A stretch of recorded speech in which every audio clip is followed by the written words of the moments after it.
Staying one step ahead of the police, protesters in Bangkok staged their sit-in outside the headquarters of the Siam Commercial Bank, instead of a planned rally at an office linked to the royal family.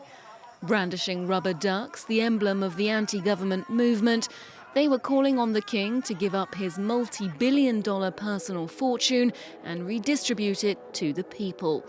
This change of location came after Thai police blockaded the streets around the administrative building late on Tuesday, using shipping containers to limit access to the area, but also disrupting local life in the neighborhood. Once I knew that the protesters were coming close to my house, I was shocked and scared because I was worried about violence. Plus, my house is really close to the Crown Property Bureau.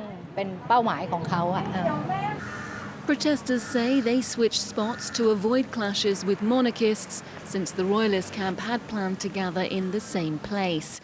Playing cat and mouse with security forces, the opposition also fears a heavy-handed response from the police, who've issued summonses to 15 of their number recently on so-called lèse-majesté charges, that is, insulting the royal family, a crime punishable by up to 15 years in prison, legislation that has come under heavy criticism from human rights groups abroad.